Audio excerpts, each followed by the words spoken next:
too. And without further delay, we turn to Sister Yamina to lead us into tonight's session. Bismillah. Bismillah. Assalamu alaikum wa rahmatullahi ta'ala wa barakatuh. أعوذ بالله السميع العليم من الشيطان الرجيم. بسم الله الرحمن الرحيم والصلاة والسلام على سيد المرسلين سيدنا محمد وعلى آله وصحبه أجمعين.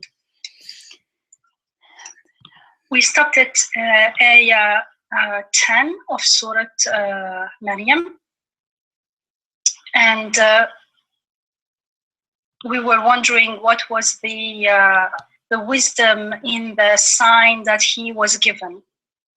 He asked for a sign, and then he was given a sign, and the sign was not to talk, to speak to people. So the ayah is قال رب اجعل لي آية قال آيتك ألا تكلم الناس ثلاثة ليال سويا. So there are two opinions about the meaning of سويا here, and that's why we look at both of them, because whatever interpretation or opinion you follow, the translation will be different. According to one opinion, it's understood to refer to Zakaria alayhi salam himself, in which case the ayah would read as he prayed, which meaning Zakaria alayhi salam prayed, "O my sustainer, O my Rabb, appoint a sign for me." He said, "Your sign shall be that for 3 nights you will not be able to speak unto people, although you're whole, you're sound, you're healthy." And so accordingly, the ayah given to Zakaria alayhi salam, the sign given to him, is that he was not able to speak to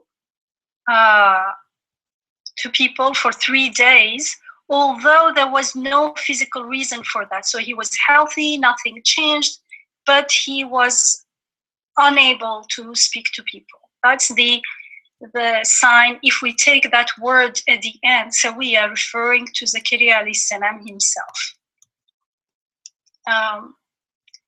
The second opinion is that Sawiya refers to the 3 days, meaning the 3 days being whole, 3 whole days, 3 full consecutive days. So accordingly, it would be, Zakaria prayed, "O my sustainer, appoint a sign for me." He said, "Your sign shall be that for 3 full nights you shall not speak unto people." In Arabic, when you say "alla tukallima," it is understood you shall not speak. When you say you shall not speak, in English it's probably the same. It could be that it's that he's enjoined not to speak, or it could be that he's told that you will not be able to speak. So the first one is you will not be able to speak, and the second one is you are enjoined not to speak. So he's able to speak, but he's asked to refrain from speaking.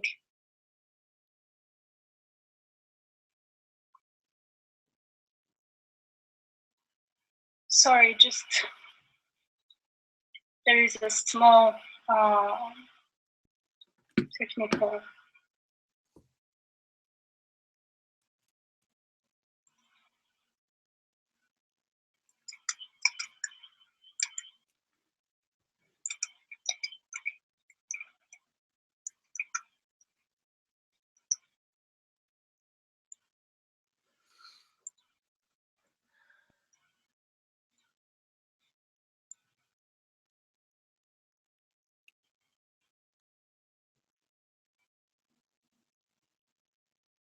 So in the case that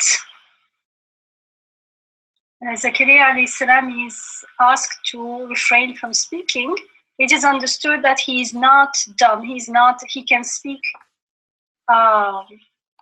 And this second reading is based on another passage in the Quran. Remember, we referred to it last time, which is in Surat Al-Imran, where the same situation is described without the mention of the word Sawiya. So in Surat Al-Imran, we told Zechariah prayed, "Oh, my sustainer, appoint a sign for me," in the same way. And then he said, "Your sign shall be that for 3 days, not 3 nights, 3 days, you will not speak unto people other than by signs," meaning here signs is not ayah, is rams, illa ramzan. Rams means a symbol, it means through gesture.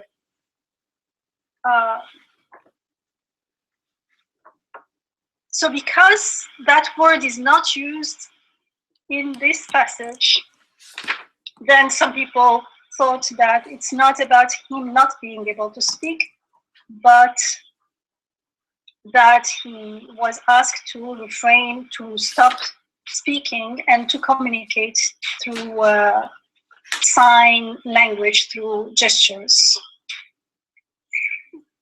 But remember, we always say every word in the Quran is part of the ayah. It is the sign itself. So since grammatically both reading are possible, that also is an ayah. So we will look at both possibilities because it is possible to read them, to read the same ayah, ayah 10 of Surat Maryam, in these two ways. And each way will open up, will be a sign, an indication to something. They're very similar, but still we will consider them both, inshallah. So what's the wisdom? What's the wisdom in the ayah in both instances? In the first one, Zakaria alayhi salam's tongue is tied and he is unable to speak. So physically, he's the same as he was before the prayer, yet he cannot utter words anymore.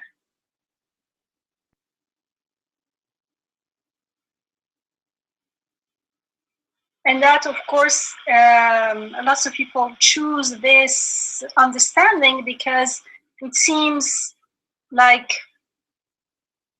that's the ayah, that's the sign here. So what is the sign here for us? This is going to be a reminder that apparent causes, which in this case for speaking would be, for instance, because the word sawiya is used, a wholesome, healthy body and appropriate physical conditions seems to be needed for someone to speak. And here it is a reminder that those conditions, those causes are all still there. They haven't changed, yet the act of speaking is not happening. So they are not, those conditions are not the creators. They are not the cause of his speaking. Meaning that those apparent causes cannot create. They cannot create since they themselves are created, as we have seen it is repeated a few times in the Quran. They cannot, nothing created can itself create anything. So it is true that in order to utter a word, in order to speak, there are so many conditions involved. However, this does not mean that those conditions actually create and produce the outcome.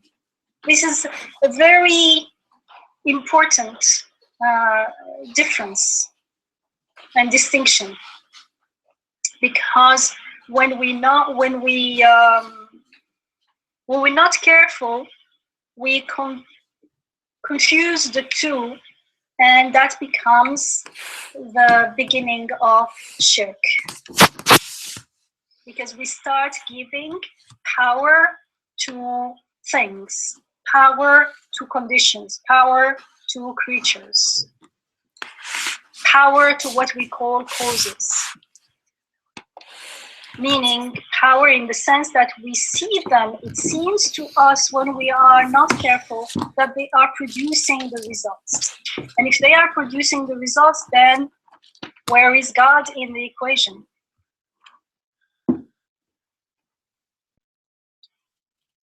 For instance, let's give a simple example, but because it's an example, let's keep in mind that it only illustrates one point. And the point that I want to indicate here is the logic of giving power to causes while we are in a state of ghafla, while we are not reflecting, while we are not questioning what we are seeing, when we take what we see at face value. For instance, think of a light. It's evening now for all of us, mostly. And so you probably have the light on in your room. So for the light to be on, there are so many things, conditions that are needed. Electricity wires need to be working properly. We need a bulb, a switch, and the switch needs to be on so the circuit is completed. However, does this mean that, for instance, the bulb produces the light? Does it mean that the wire produces the light? No, they are part of a system. They are only means to let the light reflect. So I'm giving this example only to pull apart the logic that says without the bulb there is no light, therefore the light gives the bulb gives light. We don't say it for the bulb because it's clear, but we say it, for instance, for water, for light, for the sun, and this is what we learn at school. Without sun, without light, there will be no life. Therefore, they are all effective causes in life being sustained, as if they were sustaining the life. So that logic, if it were not there, if there was no water, there would be no life. Therefore, water is giving life, is unsound, it's faulty, it's irrational, doesn't make sense. And it's easier to see it in the example of the light.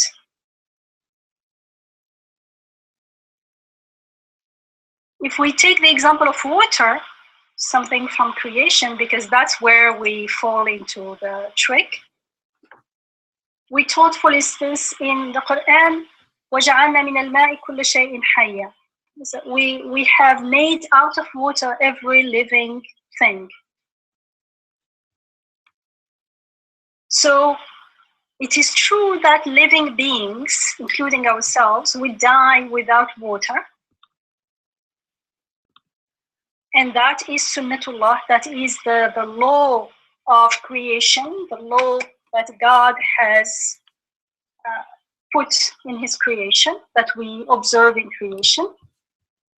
It is his law of giving life. I'm not talking about the law of water giving life. There is no such a law. It's a law of giving life. God gives life through water and maybe through other things, because there are beings that maybe subsist through something else. But does this mean that water is the source of life?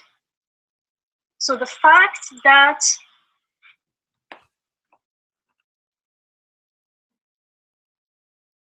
God creates or gives life by means of water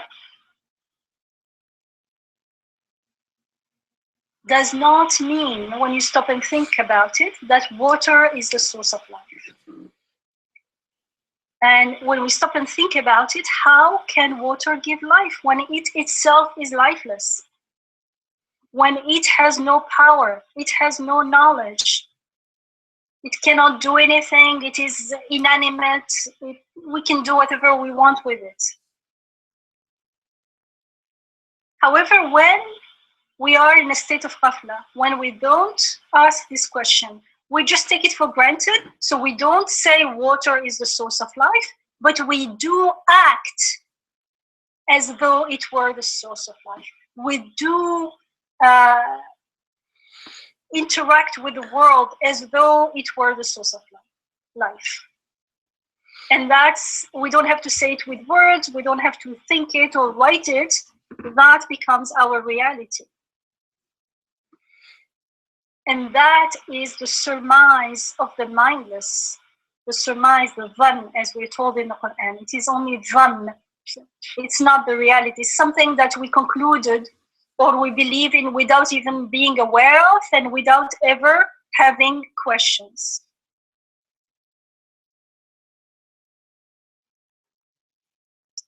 And that's why in the Quran we are asked to ask questions. We're taught how to ask questions.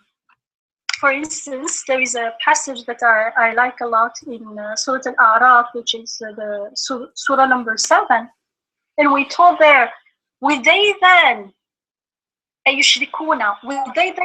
commit shirk? Like, commit shirk means ascribe powers, creativity to something that cannot create anything. To something that cannot create anything because they themselves are created and neither are able to give them help to help them, nor can they help themselves. وَلَا يَسْتَطِعُونَ لَهُمْ نَصْرًا وَلَا أَنفُسَهُمْ يَنْصُرُونَ. And if you pray to them for guidance, they do not respond to you. And as far as you are concerned, it is all one, whether you invoke them, whether you ask them, or keep silent. Look at water. Whether I ask it to help me or not, it cannot do anything. Truly, all those whom you commit shirk with, all those whom you invoke beside God, are but created beings. إِنَّ الَّذِينَ تَدْعُونَ مِن دُونِ اللَّهِ عِبَادٌ أَمْثَالُكُمْ. Like yourselves, invoke them then and let them answer your prayer if what you claim is true. Okay, ask them to give you something. Have these perchance, these things that you are imagining have power, which is any time we do not see as God is the sole source of everything we need. And in our life, often it feels like we need other things. We need the money, the job, the people, the whatever. It's going to be different in different situations for different people, but pretty much we share the same needs. Anytime we feel that God is not 100%, one means 100%, 100% means 100 divided by 100 equals 1. It means wholly, totally, completely, the only source of everything we need, the only source of goodness. Then we are ascribing some partners to him. That we are seeing other things as sources of what we need. And we don't have to be aware of it because that's what ghafla is. That's what being mindless is, that we are not aware of it. And now, so it's asking, how have these things that you imagine, that you fancy, can help you in any way, can benefit you in any way without God's permission? Do they have perchance feet on which they could walk? Or have they hand with which they could grasp? Or have they eyes with which they could see? Or have they ears with which they could hear? It means, do they have any quality to listen to you, hear you, to create? Do they have power? Do they have knowledge? And when we truly listen to the Quran in this way, then we understand that they don't. In the case of water here, for instance.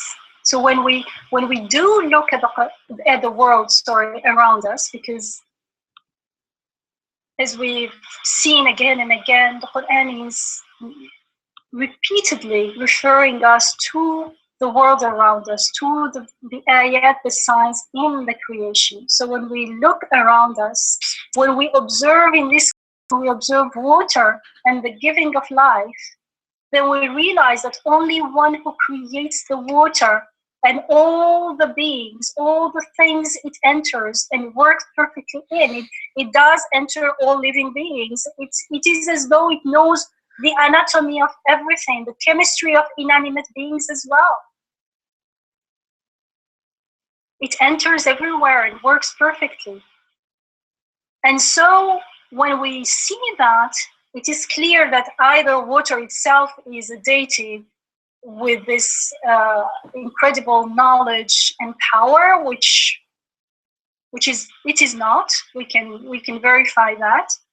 And then so we understand that it is acting at the command, at the will, by the will of someone, of the one who has power and control over all things, all being, and the one who gives life with water to everything. Which means we will then witness that it is God only, alone, who creates water and sends it.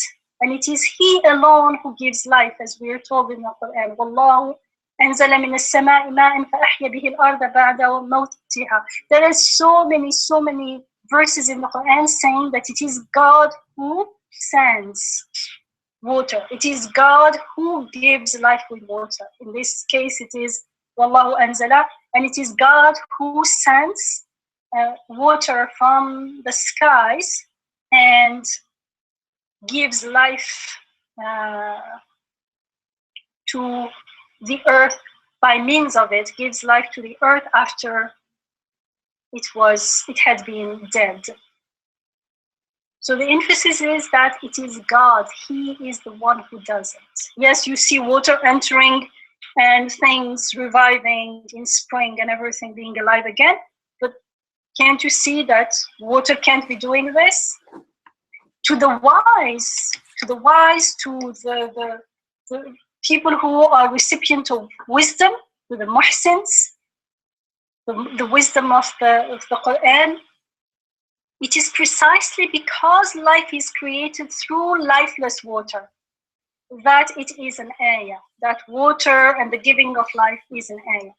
It is the lifelessness of the water that confirms that there is no giver of life except the living one. No muhyi, la muhyiya, illallah, illa al-hayy. Giver of life is the name of God. The living one is the name of God. He is muhyi, He gives life, and He is hayy, the living one. And He is hayyun qayyum. He is living, and everything subsists through His subsistence. He sustains everything. Allahu la ilaha illa huwa al-hayyul qayyum, we say in Ayat al-Kursi at the end of Surat al-Baqarah.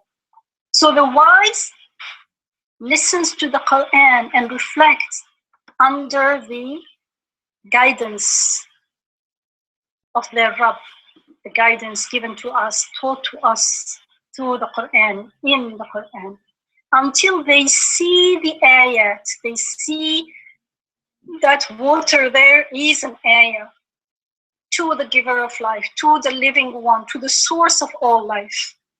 And they hear the messages there. There is another passage in the Quran, for instance, when we are told, أَفَرَأَيْتُمُ الْمَاءَ الَّذِي تَشْرَبُونَ أَأَنْتُمْ أَنزَلْتُمُوهُ مِنَ الْمُزْنِ أَمْ نَحْنُ الْمُنزِلُونَ لَوْ نَشَاءُ جَعَلْنَاهُ أُجَاجًا فَلَوْلَا تَشْكُرُونَ. Have you ever considered, have you ever looked at, actually, أَفَرَأَيْتُمْ, have you seen the water which you drink? Is it you who cause it to come down from the clouds? Or are we, here we is God, the cause of its coming down? Are we the one, أَمْ نَحْنُ الْمُنزِلُونَ, are we the descenders, the senders? It comes down sweet. Water comes down sweet, we can drink it. Were it our will, we could have made it burningly salty and bitter. We take it for granted that water is sweet, but sometimes you go to another place where water is still drinkable, but it's not as sweet, it's not as nice, and it becomes really difficult to drink it. And all water could be salty, it could be bitter, like ocean's water. Why then do you not give thanks? فَلَوْلَا تَشْكُرُونَ. So why don't you thank? Because it's not enough that water comes down, it's also the fact that it is made drinkable, that it is made to fulfill our needs. It cannot do it itself, it could be salty.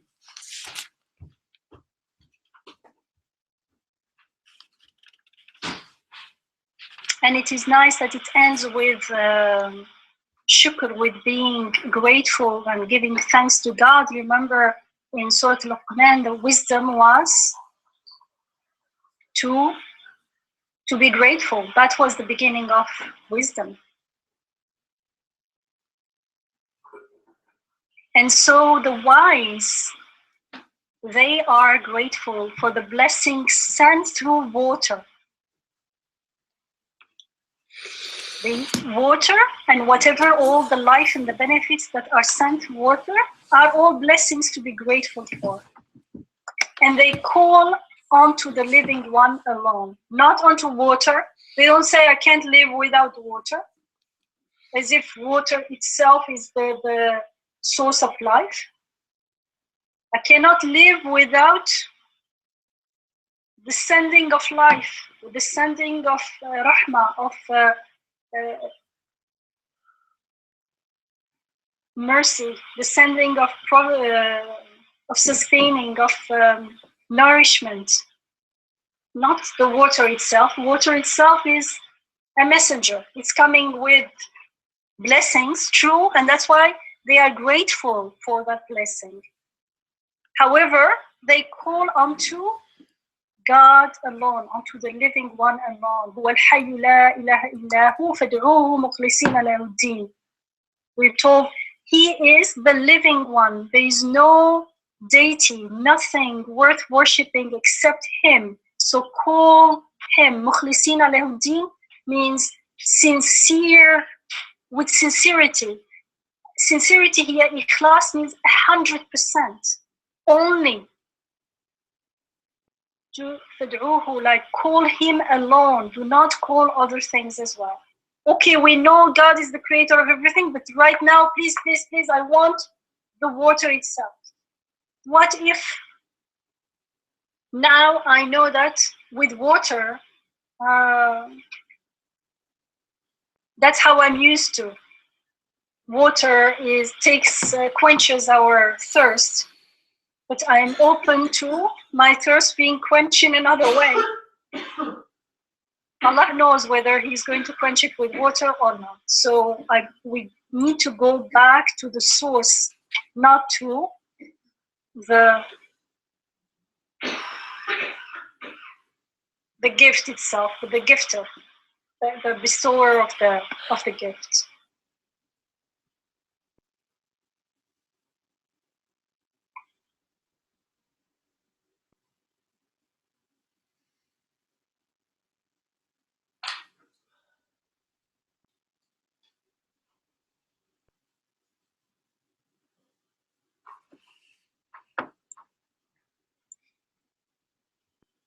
When we do not do this, when we are not aware of these teachings of the Quran, or we do not live with that wisdom, what will happen to us? When we are not living with Tawheed, we fall into shirk.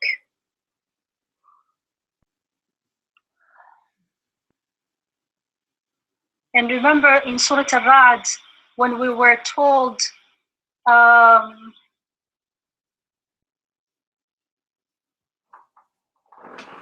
unto him, remember all this we're talking is about prayer and the rahmah, the compassion and the mercy in the possibility of prayer.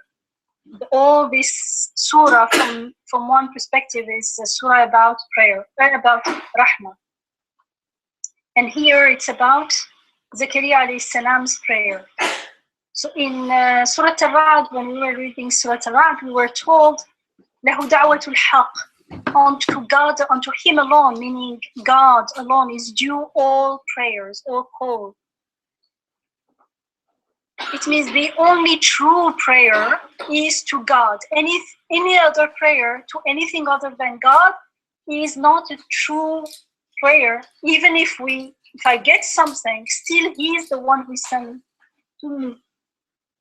It's my own delusion and illusion that I think it's coming from something else. And those whom people invoke or pray to instead of God, or here pray to doesn't mean necessarily I sit and say, please, please help me do something else. Give me this or that. But my way of being is that I'm expecting some goodness. We expect happiness from certain conditions, for instance. We expect health from the medicine itself. The medicine is like the water. Healing is sent through it, but itself can't be giving me the healing. It doesn't know anything.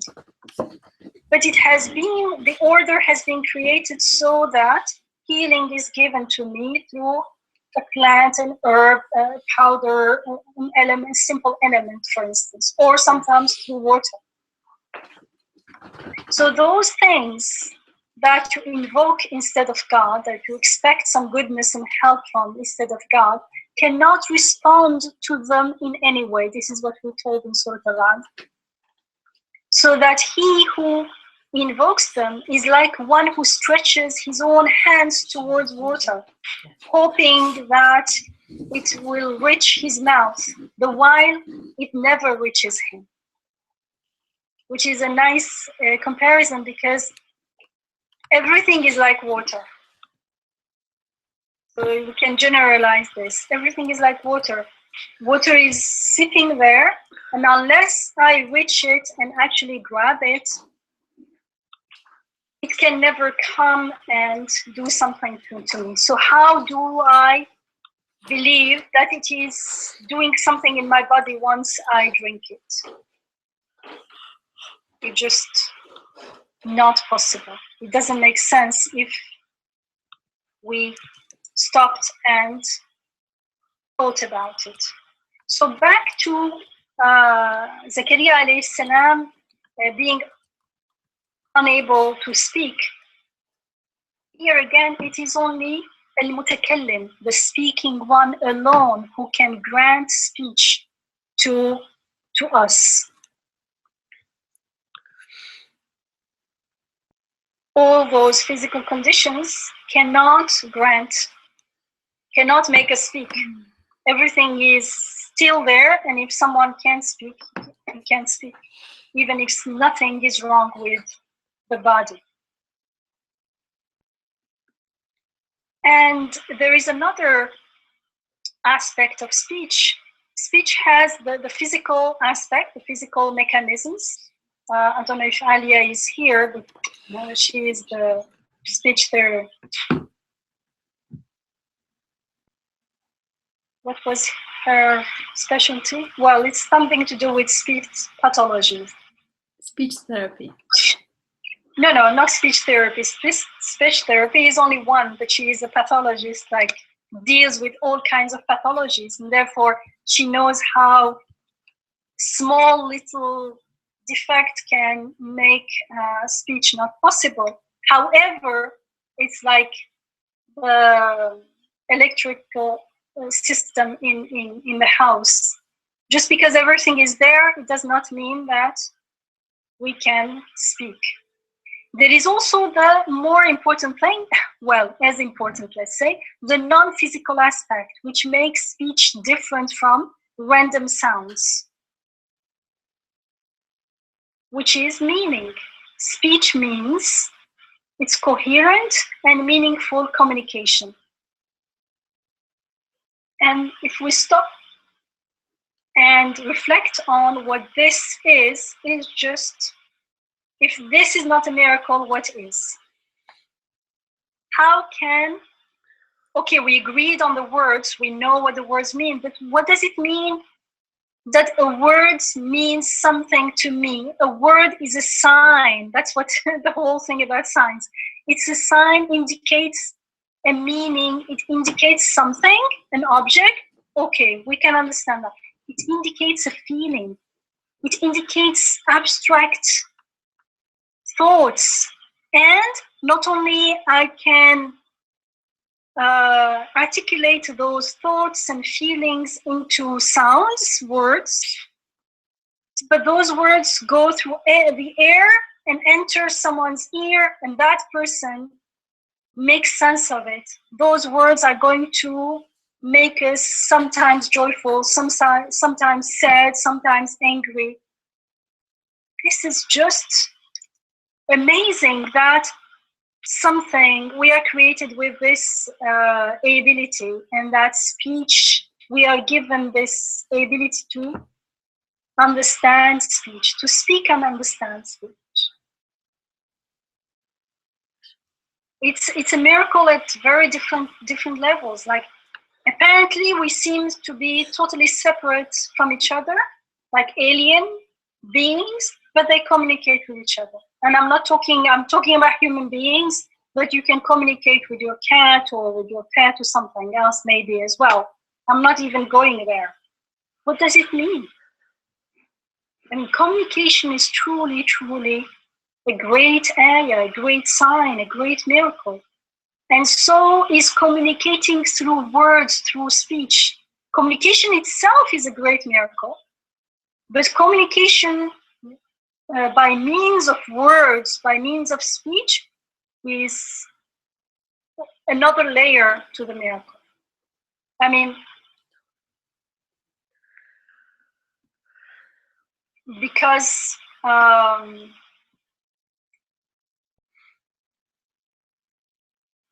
using words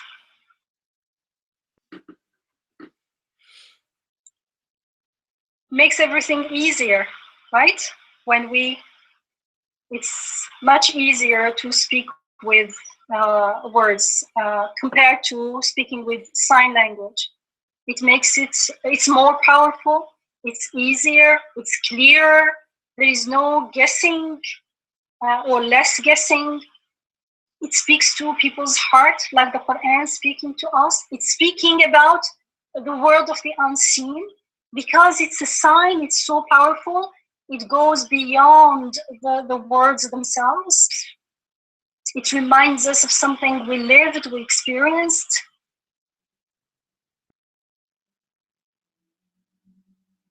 So there are lots of wisdoms in Zakaria alayhi salam not being able to speak. And as far as prayer is concerned, this wisdom is extremely significant since it makes prayer possible.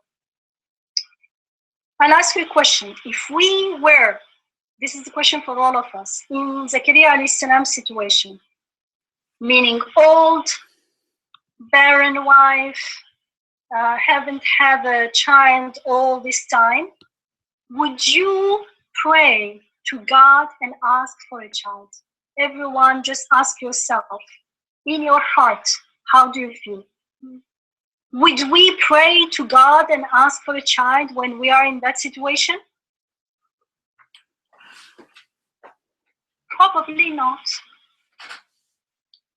So why? Why wouldn't we? Probably because we don't believe that it is even possible.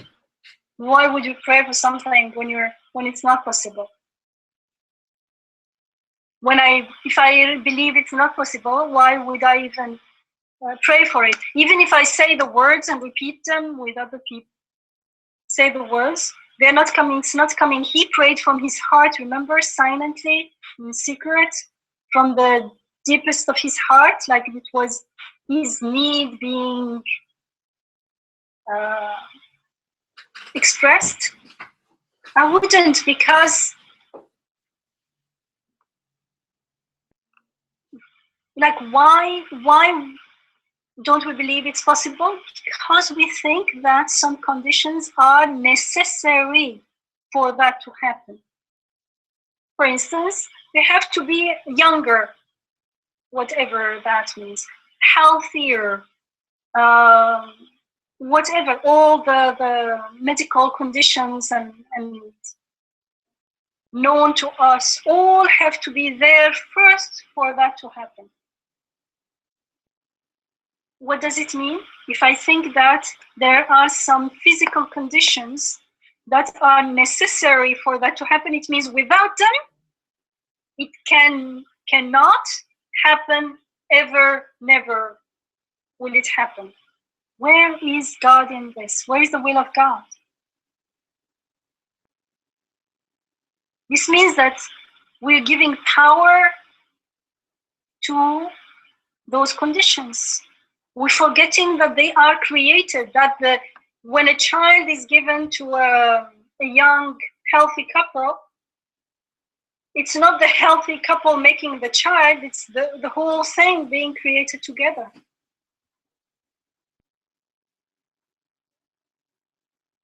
And that's called shirk, giving power to created things, to created causes. We call them causes. Okay, and we think they are doing it. They're producing the result. Without them, there will be no result. So we don't even, we can't even pray. So shirk is like a dead end.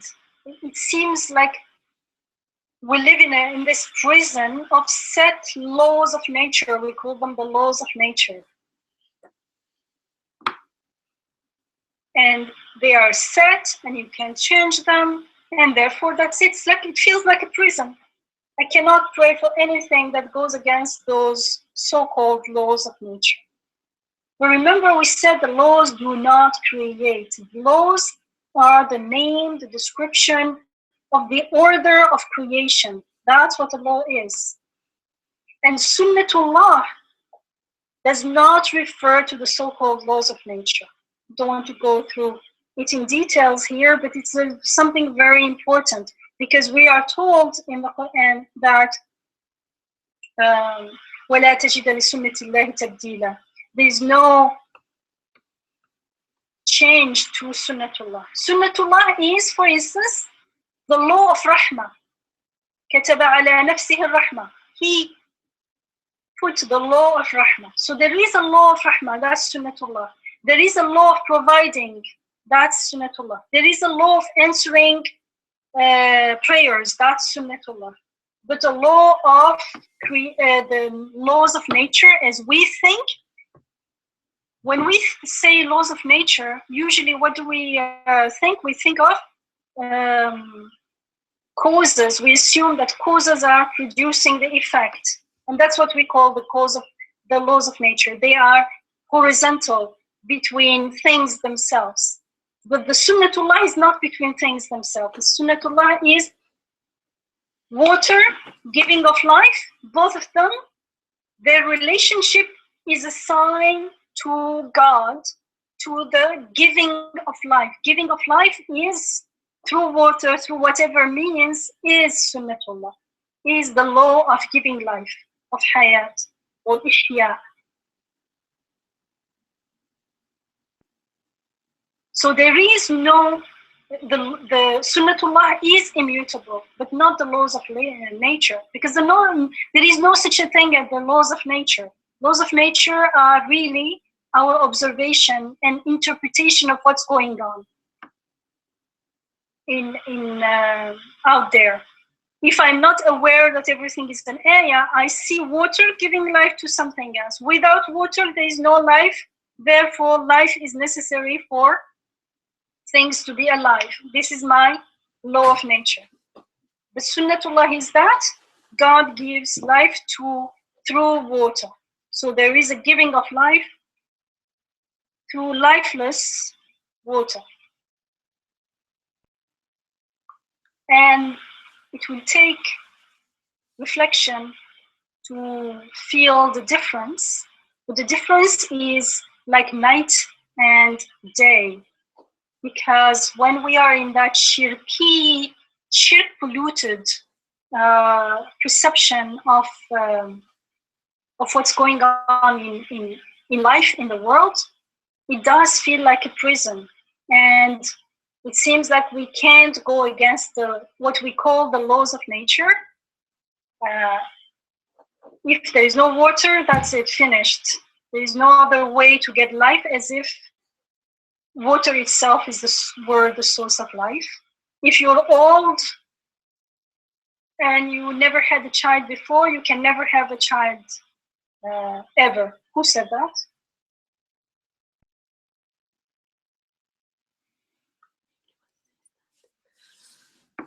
So in contrast with this dark path of shirk, like dark in the sense that it's very tight and limiting, and you feel like nothing can happen, nothing can change. Tawheed is such an open road, an open path. It's open to endless possibilities. There are no restrictions. There are no limitations to God's will and power and mercy and all the laws of the beautiful divine names.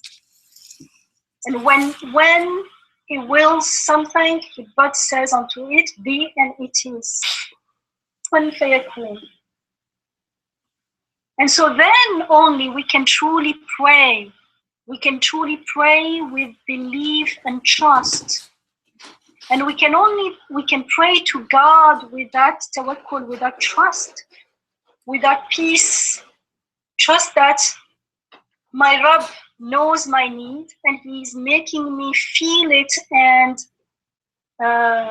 articulate it, not because He's not answering, He doesn't know my need, but because I need to know that I'm being taken care of. I need to remember how generous and merciful He is. And we can only pray in that state of trust, to the extent that we confirm the reality of Tawheed in our life, in the world around us. So, yes, you can be old, you can be barren, and you pray to God not only for an heir, but ask for a child even. If He gave you the want for it, it means He is going to give it. And you listen to His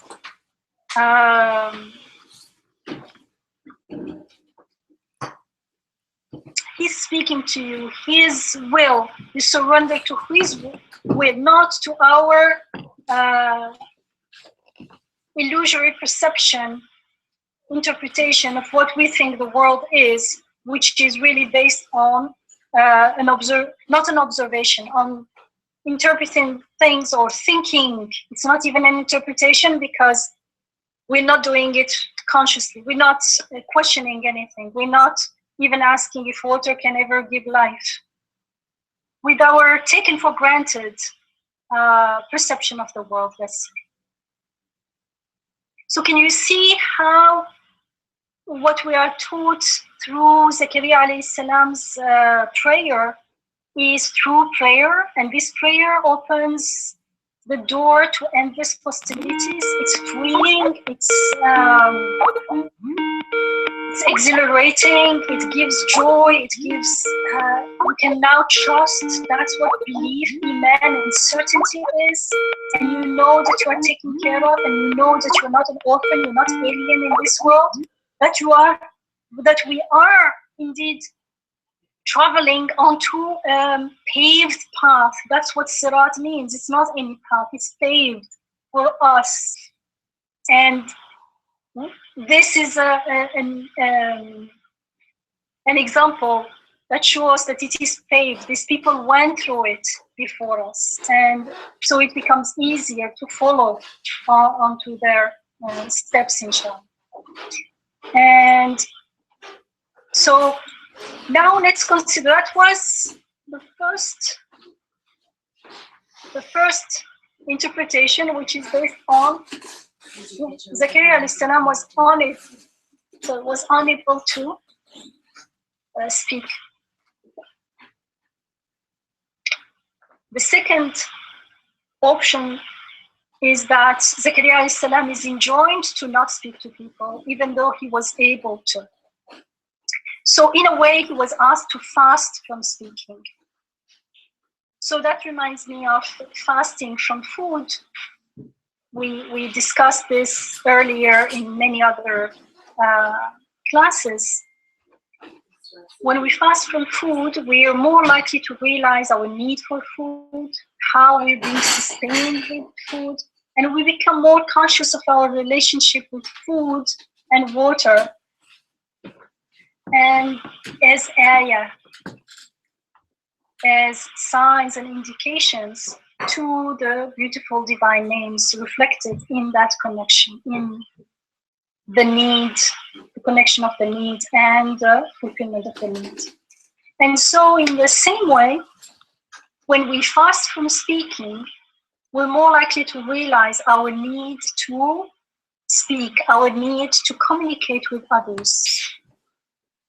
So there is a need to communicate, share and communicate, a need to express that communication in word and in speak it. And we're more likely to listen and realize that we do not do the action of speaking. When we speak, we are not doing the action of speaking. It is done unto us. I mean, if you stop and reflect, you will realize that just like when I move my hand, I only intend to move it and it moves. And I could be very, sometimes if you have a very, even a cold can be like you are so weak that you can't even move your body. So we take it so much for granted. Like we take speaking even more granted than food, for instance. Like air, we need air more, but we take it for granted because it's done so easily. But like the action of speaking, we only intend to speak and then it starts speaking. The words, there are many levels, layers here. There are the thoughts being transformed into sounds, into words, and then they come out. So whether we are aware of this or not, whether we acknowledge this phenomenon or not, the action of speaking is not from us. It is done unto us. And we are more likely to realize this when we are silent, when we stop speaking. Because when we stop speaking, we are more likely to listen. I'm actually sharing, I've been reflecting on this ayah the whole week, and I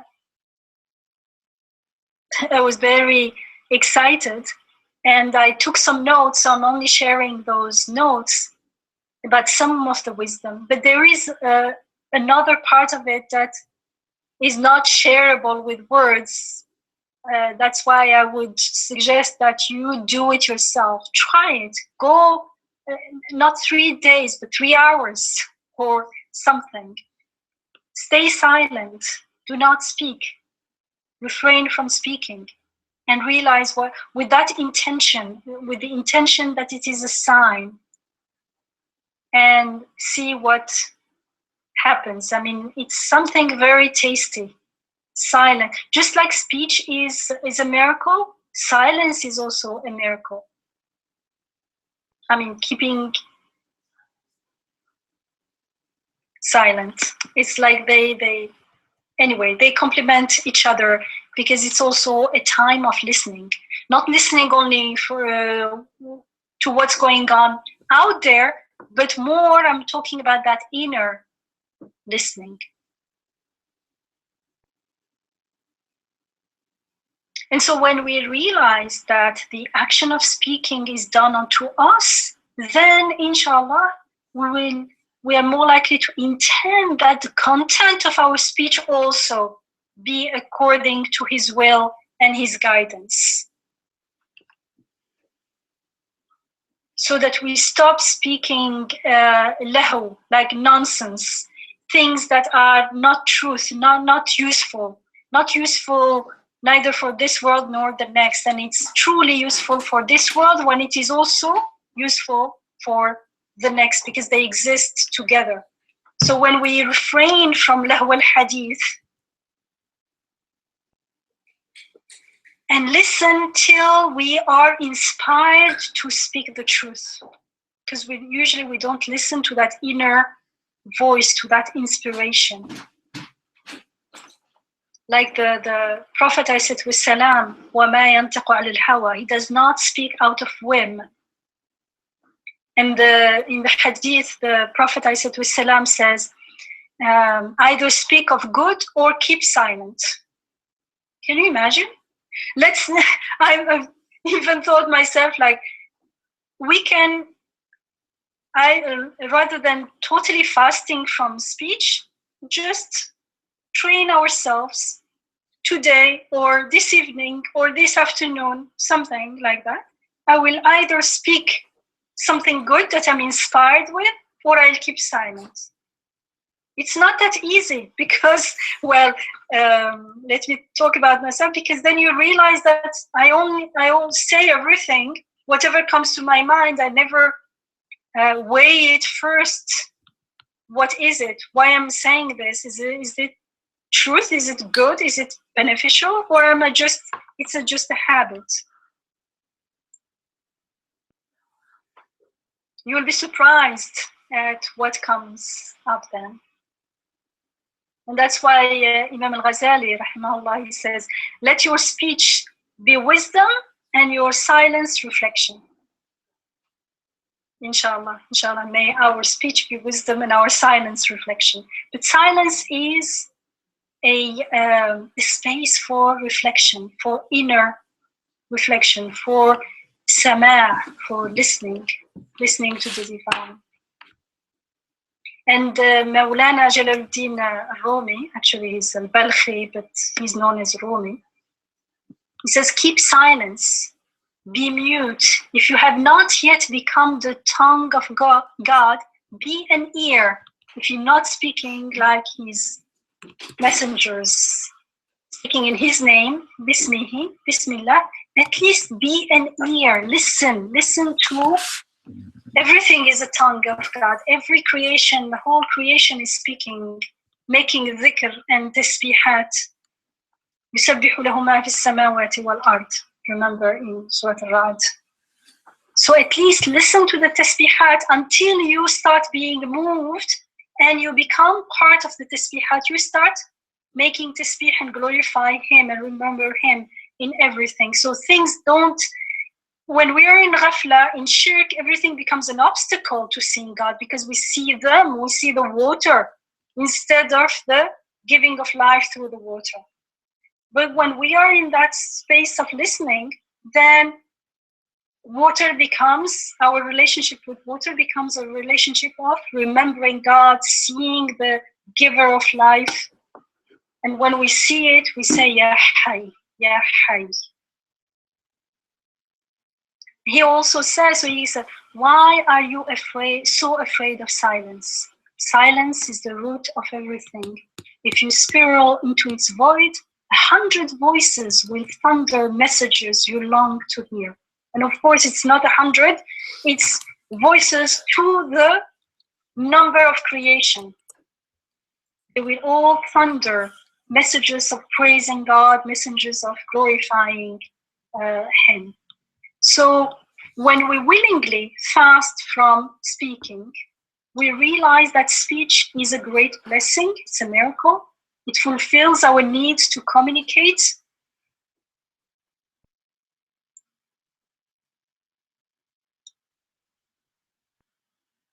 In a miraculous way. I mean, communicating through speech is just, stop and think about it. It's truly, truly miraculous.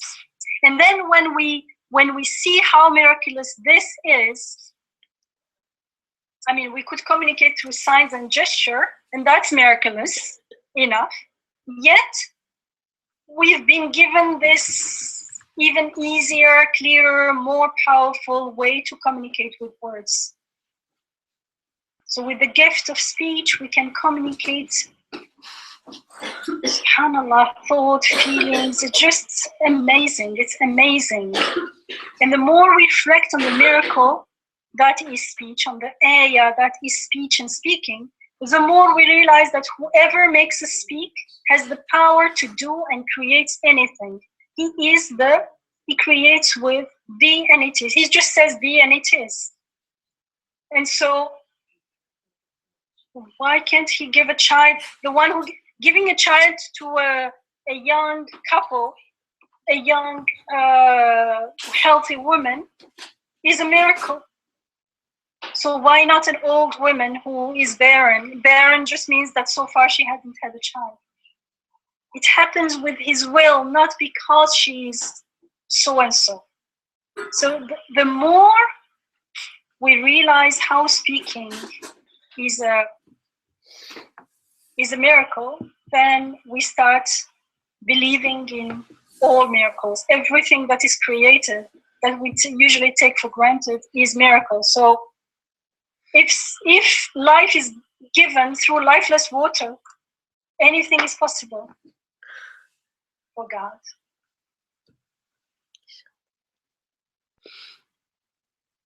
So this speaking is truly, truly, we're told in the Quran, Ar-Rahman, in Surah Ar-Rahman, Ar-Rahman, Allama al-Quran, خلق الإنسان علمه البيان.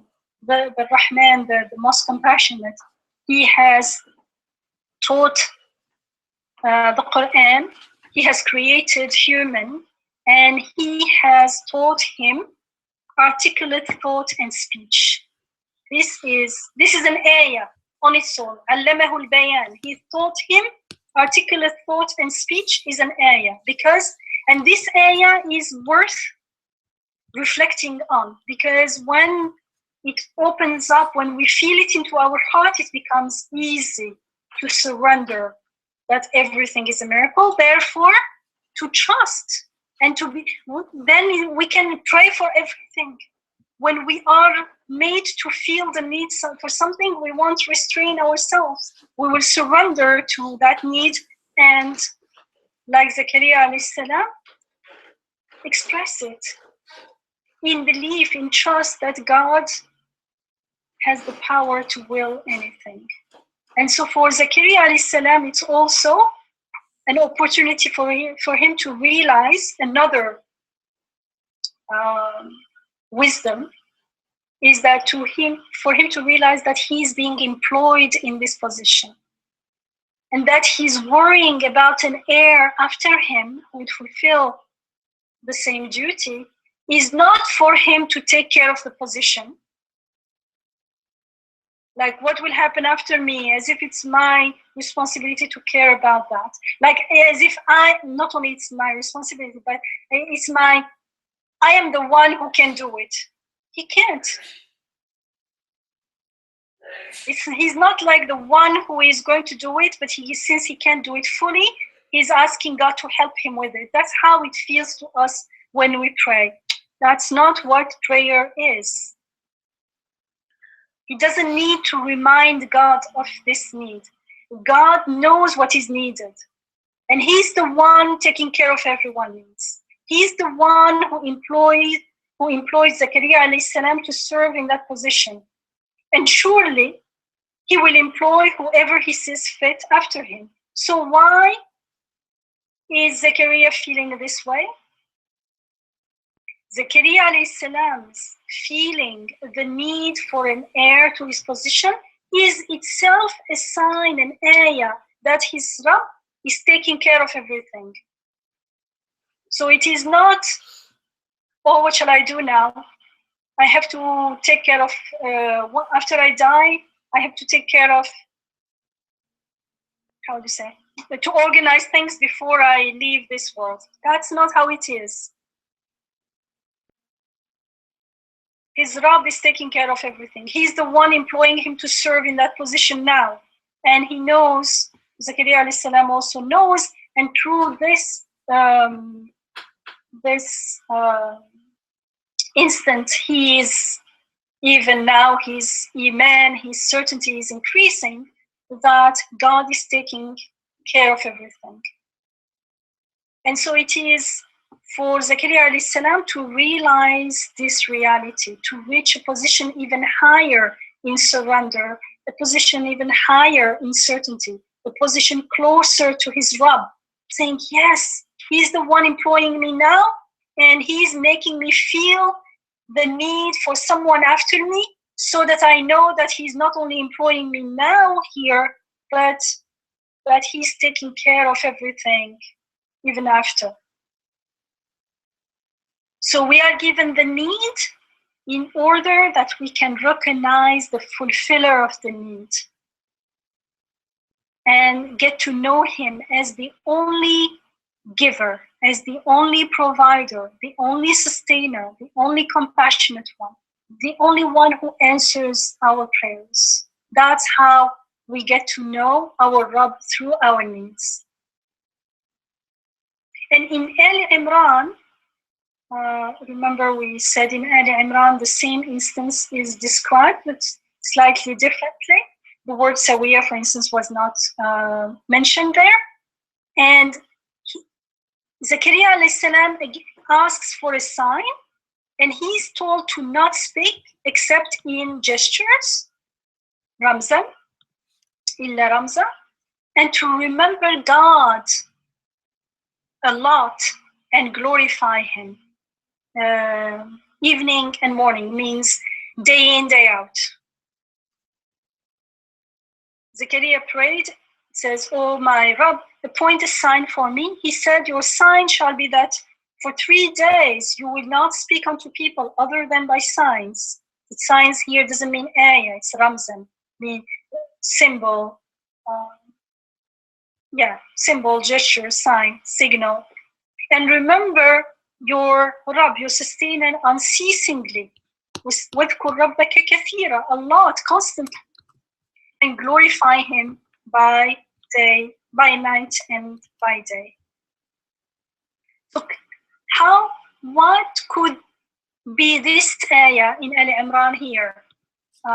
What could be the ayah, the sign for Zechariah alayhi salam to speak in signs only?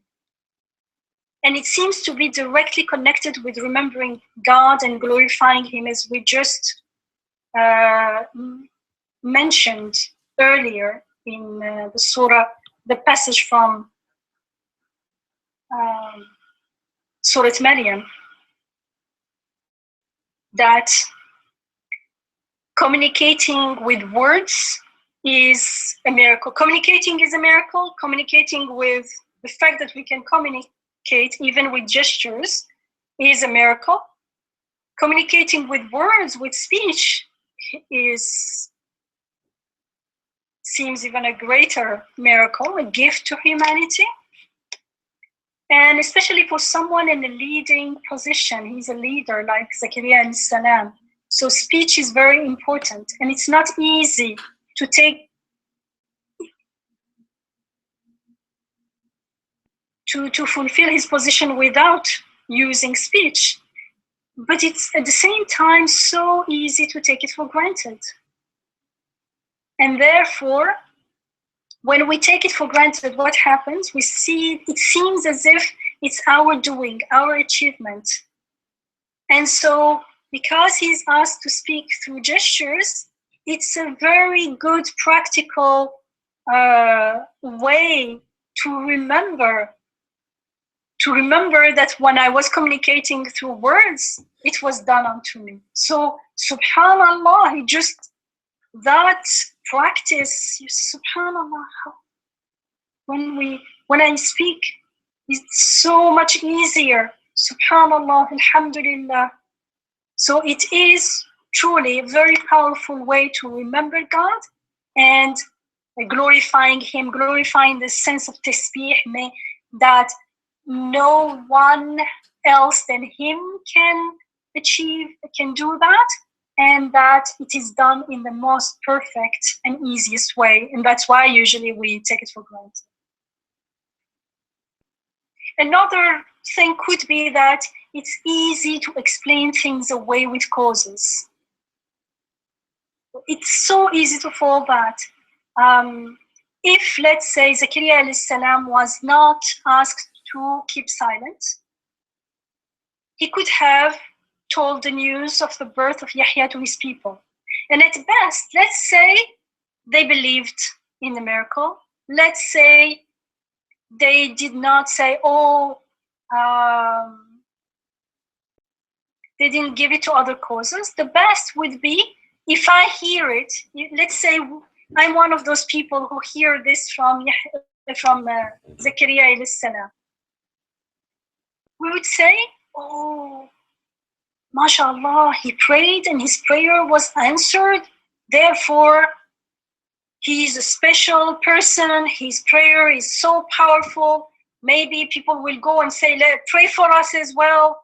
And we start giving power to the prayer. We are hopeless in this sense unless we wake up and intend it. We so easily give power to things, even to the prayers, even to the words, and maybe attribute some special status to Zakaria alayhi salam, and quickly forget about our Rabb and about the whole wisdom in remembering God and making tasbih. And that's why, from this perspective, it also is wise that he's given 3 days to really sink his heart and soul into remembering God and glorifying Him, and not speaking. I mean, you can't speak about all the details if you're only communicating through gestures. And even through gestures, he's in the next area. He communicates to his people to do the same, which means he tells them, he asks them to glorify God, to make tasbih. So he's like getting them ready for hearing the miracle, because we want to give this miracle of the birth of Yahya as a special miracle. But the Quran is saying everything is a special miracle. All the things that you take for granted are also special miracles, like speaking, like breathing, like seeing, every single thing. They are all ayat. That's why there is no special words for the miracles of the prophets in the Quran. They are all ayat.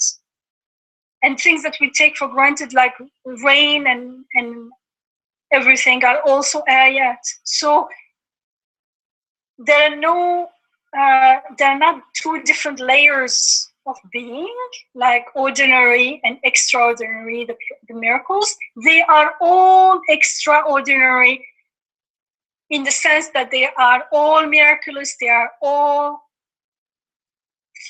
instances that leave us in awe, that if we truly reflected on, we'll see the divine names, and that we will prostrate in awe before our Rabb and his power and his mercy and generosity. Sister Yamina, in that sense, it's also really interesting that if Zakaria alayhi salam is being given this miraculous, like extraordinary situation, miraculous not in the sense you said, but it's just people will be shocked. How come this man is having this? And he's being literally unable to speak in the first sense of the word as well.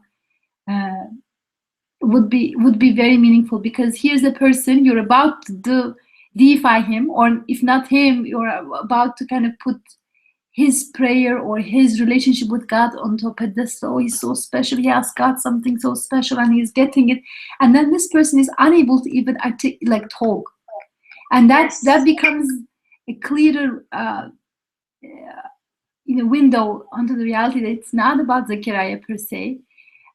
It's really not from him. It is given to him. Therefore, it's given to him.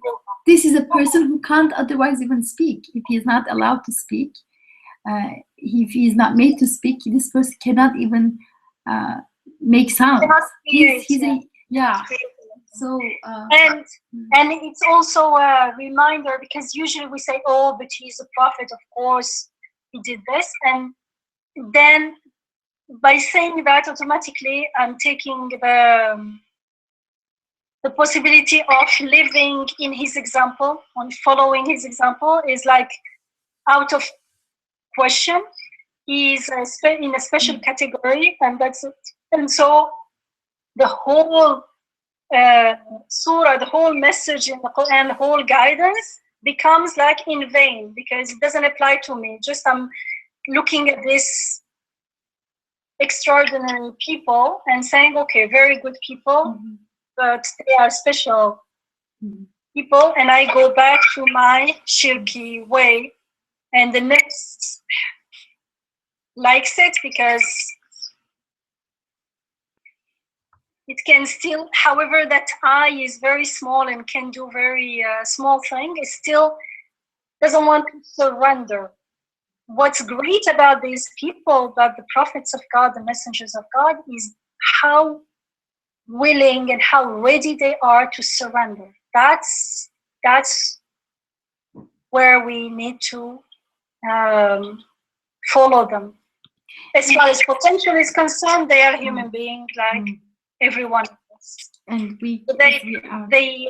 they fulfilled their potential as human beings, their purpose in life, because they surrendered. And when they surrender to the will of God. It means they lived and followed the guidance of the Quran, of God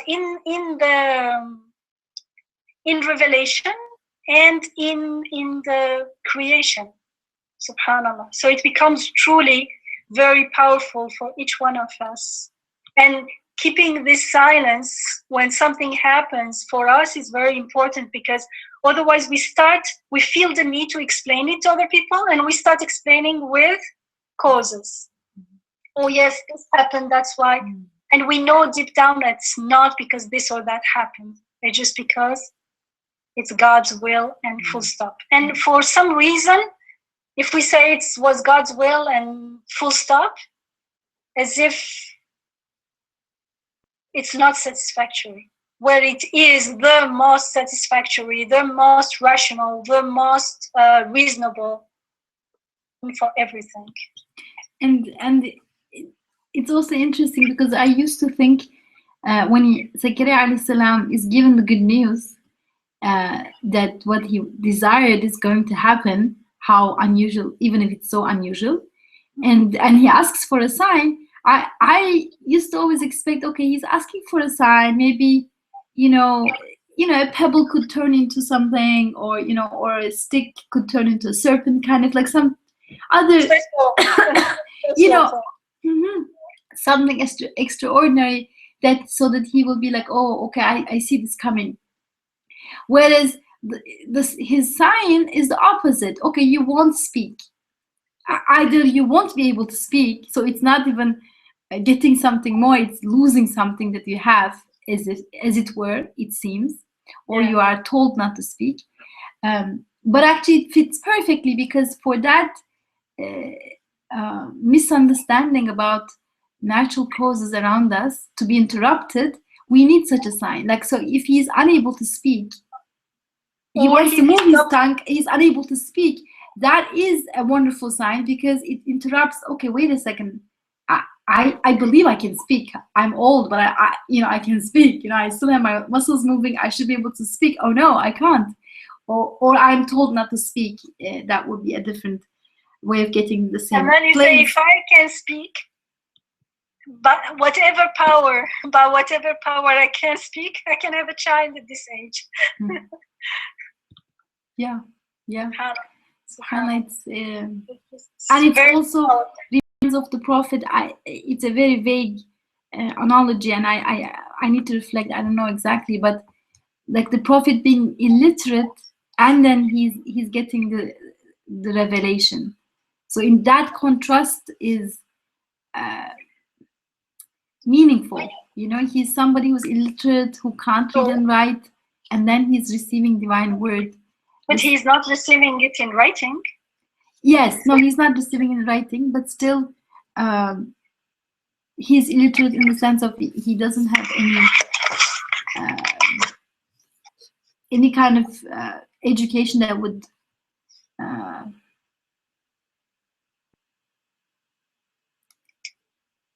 prepare him to get that, or he just that contrast is very meaningful, I think. And here there's a contrast. Here is somebody who can't even speak, and he's going to have a child. I don't know. It's a very vague notion. Maybe it's not even relevant. Yeah. Hello, Assalamu alaikum. You know, there's another aspect of it, speech. I mean, it's easy to monitor, you know, starting and shutting it off. And I mean, it's a subjective experience, and you are in full control, you know, when Allah is controlling, yes, but you would know it. And it's easy to monitor, I think, of all the senses and the, you know, things that we could do. That would be the most beautiful and most effective and most convenient. I mean, I'm talking about the methodology, mechanism, whatever, you know, so many aspects of speech. So you mean when we stop speaking, then we realize that we are not the ones in control? No. In this case, I'm talking specifically about Zakaria alayhi salam, not for us. He's a prophet, obviously. But when Allah subhanahu wa ta'ala gave him this sign, it's easy to, you know, to know when you can, it's God-given, obviously, that he knows that he can speak, but he's not able to. That is from Allah subhanahu wa ta'ala. So he can monitor.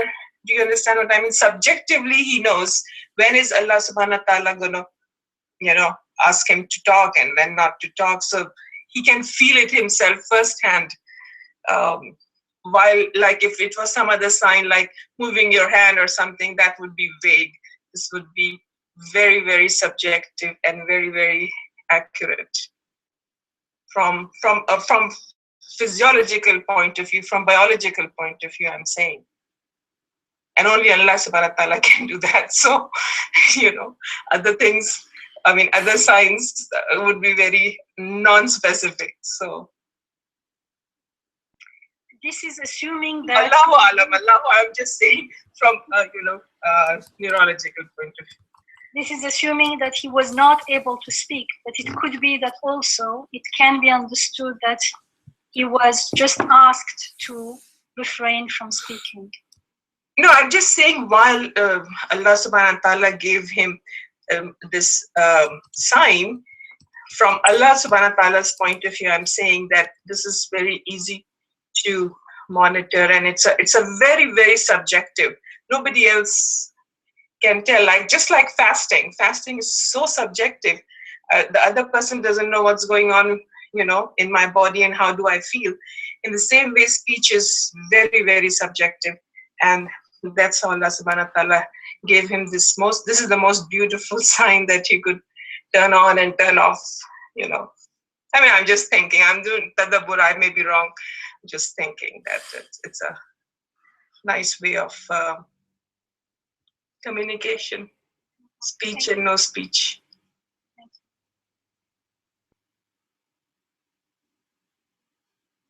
Okay, so we stop inshallah at Ayah 11, which is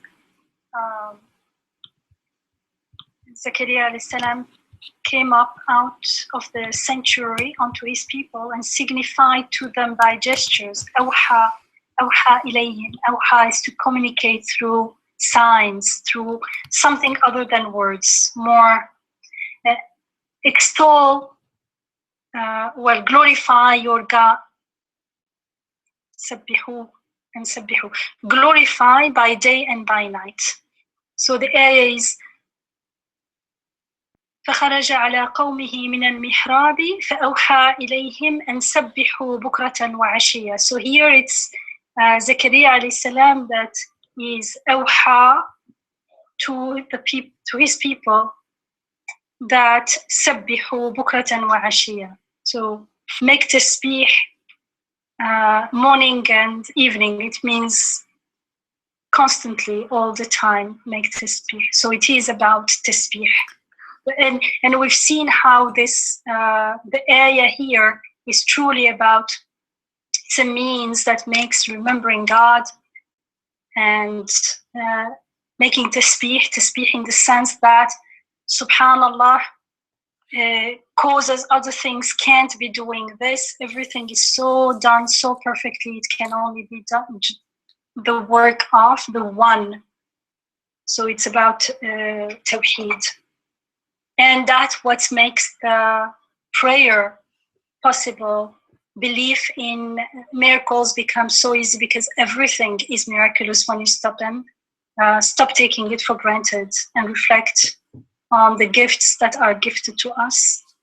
And so life becomes full of possibilities, there is so much freedom. There is, we will be living at the level of the heart and the soul. When we are at the level of the ego, when we live from the ego, everything around us is like a prison of the horizontal relationship between cause and effect and the so-called laws of nature.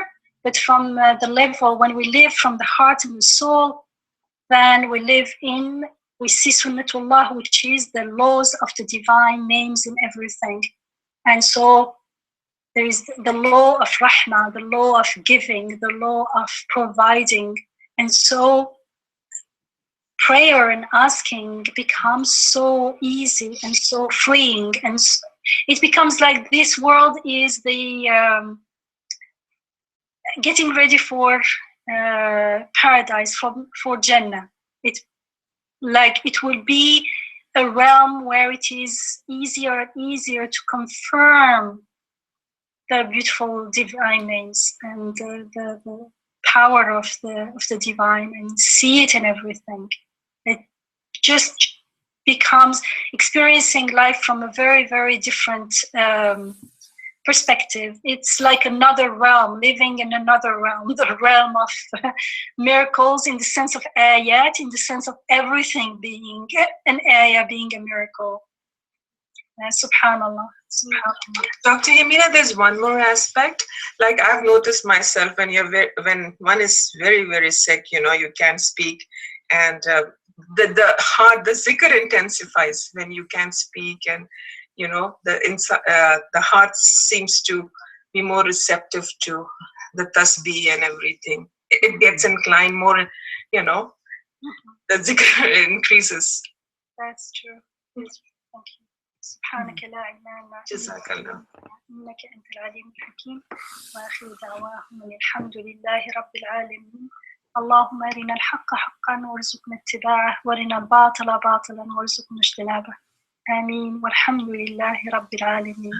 Thank you. Let's stop here, inshallah. We'll carry on with Ayah 12 next Wednesday. Inshallah. Assalamu alaikum. Jazakumullah khair. Assalamu alaikum. Thank you everyone for joining us. Assalamu alaikum.